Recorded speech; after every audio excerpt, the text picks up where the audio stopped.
2 महीने पहले ही सुजाता की शादी हुई थी। उसका ससुराल पास के ही गांव में था। घर में सिर्फ वो और उसके पति रहते थे। मैं अकेले दिन भर काम करती हूँ और ये आराम से आके खाना खाने बैठ जाते हैं। कपड़े धोने नदी पे जाओ, पानी भरो, चूल्हा चक्का, बस इसी में मेरी जिंदगी बीतने वाली है। मेरा सारा सिलाई कढ़ाई का हुनर मिट्टी में मिलने वाला है। तभी परेश उठ जाता है। खेतों में काम करके उसका बदन दर्द कर रहा है। सुजाता, अदरक डाल के गर्मा गर्म चाय बना देना जरा। हाँ हाँ, क्यों नहीं। भगवान ने मुझे 4 हाथ जो दिए हैं। क्या हुआ, तुम ऐसे क्यों बात कर रही हो? जैसे कि तुमको जानते ही नहीं। सुजाता का मूड आज बहुत ही उखड़ा हुआ था। उसे ऐसा लग रहा था कि उसके पति उसकी कोई चिंता नहीं करते। उसने उसे घर की नौकरानी बना के रखा है। सुजाता उदास होकर नदी के किनारे बैठी है। तभी उसकी सहेली दुर्गा वहां आती है। ऐसे क्यों बैठी हो सुजाता, सब ठीक तो है? कुछ नहीं, बस ऐसे ही ऊब चुकी हूँ मैं इस जिंदगी से। शादी को सिर्फ 2 महीने हुए हैं और तुम ऐसे बोल रही हो? और नहीं तो क्या। सुबह जल्दी उठो, दिन भर घर के काम करो, बाजार जाओ, पानी भरो, बस यही जिंदगी रह गई है। और पतिदेव की कोई मदद नहीं, जैसे कि गृहस्थी सिर्फ हमारी है। लेकिन क्या करें, अब सहना ही पड़ेगा। नहीं। क्या मतलब? हमें इस उबाऊ जिंदगी से छुटकारा मिल सकता है? हाँ, क्यों नहीं। इसलिए तो मैंने मेरे पति का घर छोड़ दिया। अब सुकून से यहाँ मायके में जी रही हूँ। खेत से थक कर सुजाता का पति परेश घर लौटता है, लेकिन सुजाता गुस्से में घर छोड़कर मायके चली जाती है। लगता है रूठ के मायके चली गई है। पता नहीं उसे क्या शिकायत है मुझसे। ठीक है, 2 दिन वहां रहेगी तो उसे अच्छा लगेगा। दिमाग शांत हो जाएगा तो लौट आएगी। सुजाता मायके अपने घर आती है। मायके में सिर्फ उसकी माँ और छोटा भाई है। वो दोनों सुजाता का खुशी से स्वागत करते हैं, लेकिन कुछ ही दिनों बाद जब तीनों गपशप करने बैठते हैं। सुजाता, जमाई बाबू वहाँ अकेले है, तुम अपने ससुराल कब लौट रही हो? माँ, मैं आप पर बोझ नहीं बनूंगी। दीदी, ये क्या कह रही हो आप हम पर कभी बोझ नहीं बन सकती। लेकिन तुम ऐसी बात क्यों कर रही हो बेटा? सुजाता उन्हें फिर कभी ससुराल ना जाने का अपना फैसला सुनाती है। सुजाता की माँ और भाई को जोर का झटका लगता है। ये क्या कह रही हो बेटा? जमाई बाबू तो भले नेक इंसान है। हाँ दीदी, जीजू आपका बहुत ध्यान रखते हैं, फिर भी आप ऐसा क्यों कह रही हो? क्योंकि मैं उब चुकी हूँ उस गृहस्थी से। पूरा दिन घर में मैं ही मरती रहती हूँ। तुम्हारे जीजा जी मुझे रत्ती भर की भी मदद नहीं करते। बस मैंने फैसला कर लिया है, मैं यही सिलाई बुनाई का काम करूंगी और आप लोगों के साथ ही रहूंगी। दूसरे दिन सुजाता और उसकी माँ नदी पर पानी भरने जाते हैं। नदी के पास पहुँचते ही माँ थककर नदी के किनारे बैठ जाती है। क्या हुआ माँ? बेटा, थोड़ा पानी पिलाना तो। सुजाता पानी लाने नदी पर जाती है। ओह, ये पानी तो बहुत गंदा हो चुका है। ये माँ को कैसे पिलाऊं? सुजाता माँ के पास लौटती है।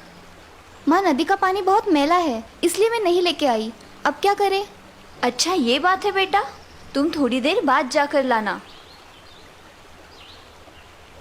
थोड़ी देर बाद सुजाता फिर से नदी के तट पर माँ के लिए पीने का पानी लेने जाती है। अब नदी पर कोई नहीं है। सुजाता पानी देख के अचरज में पड़ जाती है। अरे वाह, ये पानी तो अब एकदम साफ हो गया है। अब ये पानी माँ के लिए ठीक है।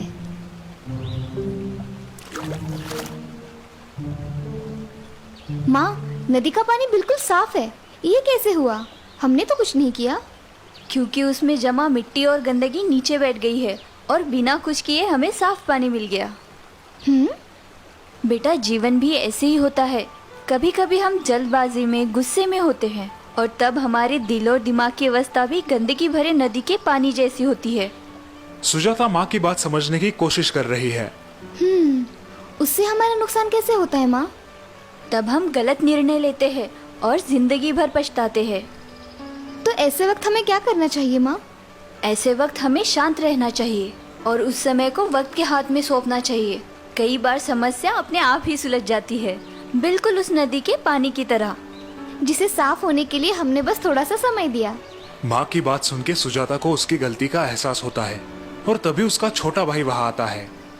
दीदी, जीजू का फोन आया था, कल आपको लेने आ रहे हैं। ये खुशखबर सुनकर सुजाता सोच में पड़ जाती है। क्या सोच रही हो बेटा? जाओगे ना अपने घर? जमाई बाबू को तुम्हारी फिक्र ना होती तो रोज तुम्हारे भाई को फोन करके तुम्हारी पूछताछ ना करते। माँ की बात सुन के सुजाता की आंखें भर आती है। उसे अपनी गलती का एहसास हुआ देख माँ और उसका भाई खुश हो जाते हैं। और दीदी आपके लिए एक खुश खबर भी है। जीजू ने आपके लिए एक नई सिलाई मशीन खरीदी है। लेकिन सिलाई मशीन तो महंगी होती है ना, इतने पैसे नहीं है हमारे पास। इसीलिए तो खेत का काम खत्म होते ही वो किसी और के खेत में हाथ बटाने जाया करते थे। मुझे लगा आपको ये बात पता होगी। माँ मुझे माफ कीजिए, गुस्से में आकर मैं बहुत गलत निर्णय ले रही थी। अब जिंदगी भर आपकी ये सीख याद रखूंगी। और इस तरह सुजाता वापस ससुराल जाकर हंसी खुशी रहती है।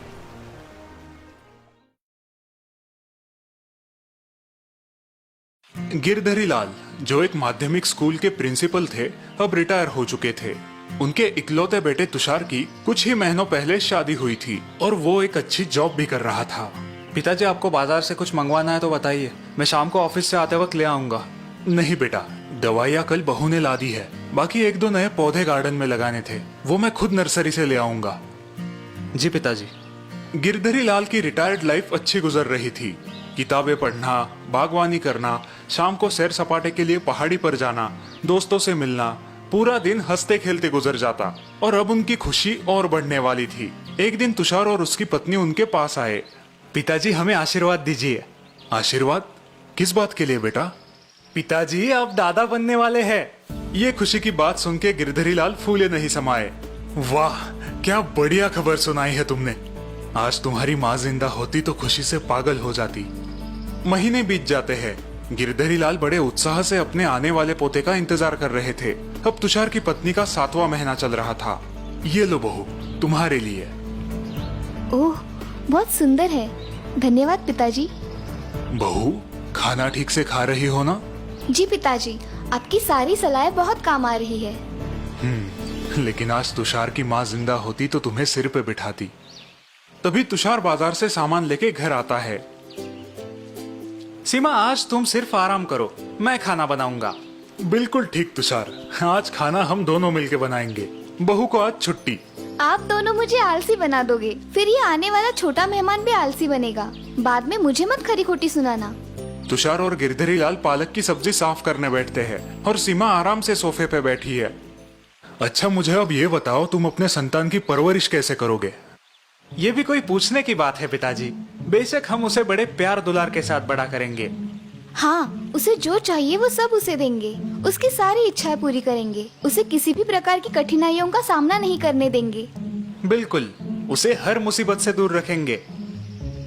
उन दोनों की बातें सुन के गिरधरी लाल सोच में पड़ जाते हैं। हम ठीक कह रहे हैं ना पिताजी? इसका जवाब मैं तुम्हें कुछ दिनों बाद दूंगा। गिरधरी लाल की बात सुन के तुषार और सीमा उलझन में पड़ जाते हैं। अगले दिन गिरधरी लाल नर्सरी से गुलाब के 2 छोटे पौधे ले आते हैं और एक पौधा बेटे और बहू को दे देते हैं। बहू, तुषार, ये छोटा पौधा तुम्हें हमारे बगीचे में लगाना है। और ये दूसरा पौधा पिताजी? ये मैं खुद लगाऊंगा और आज से हम दोनों अपने अपने पौधों की निगरानी करेंगे। अब गिरधरी लाल अपने पौधे को बगीचे में लगा देते हैं और उसके पास ही तुषार और सीमा उनके पौधे को। दोनों अपने अपने पौधे की अच्छे से देखभाल कर रहे हैं, लेकिन तुषार और सीमा थोड़ी ज्यादा। पता नहीं पिताजी हमें क्या सीख देना चाहते हैं। मैं तो सोच सोच के थक गया। दिन बीतते जाते हैं। गिरधरी लाल अपने पौधे को सिर्फ आधा गिलास ही पानी देते थे और तुषार अपने पौधे को 2 गिलास पानी और हर हफ्ते खाद भी देता था।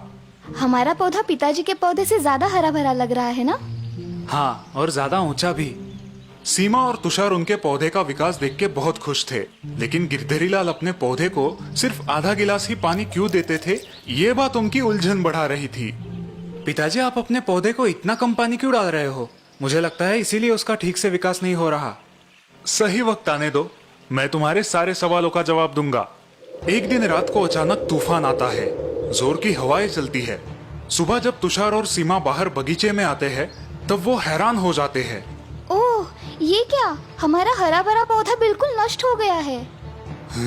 सारी जड़ें मिट्टी से बाहर उखड़ आई है। ये कैसे मुमकिन है? बाप रे, इसका मतलब पिताजी के पौधे का तो भारी नुकसान हुआ होगा। तभी उनका ध्यान गिरधरी लाल के पौधे की ओर जाता है और वो चकित हो जाते हैं। इतने में गिरधरी लाल वहां पर आते हैं। पिताजी, ये तो अनहोनी हो गई। क्या हुआ बेटा? पिताजी, हमारा पौधा कल रात के तूफान में पूरा नष्ट हो गया है। अच्छा, ये तो बहुत बुरा हुआ।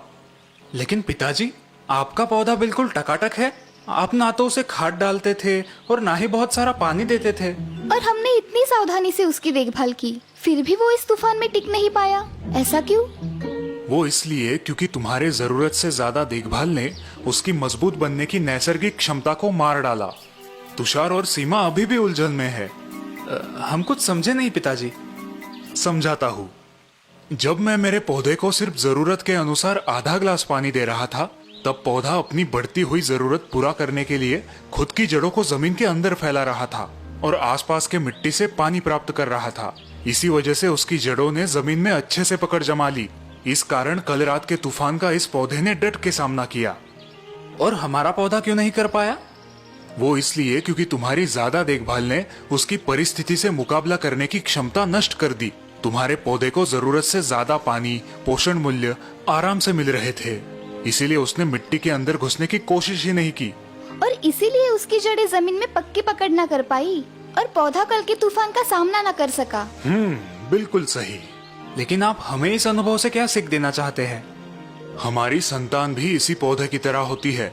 उनकी बढ़ती उम्र में अगर उन्हें जरूरत से ज्यादा लाड़ प्यार और देखभाल मिले तो उनकी कठिन परिस्थितियों से लड़ने की क्षमता विकसित नहीं होती। और जिंदगी में उन्हें संकटों का सामना करना मुश्किल होता है। एकदम सही। आई बात समझ में। थैंक यू पिताजी, हम आपकी सलाह याद रखेंगे।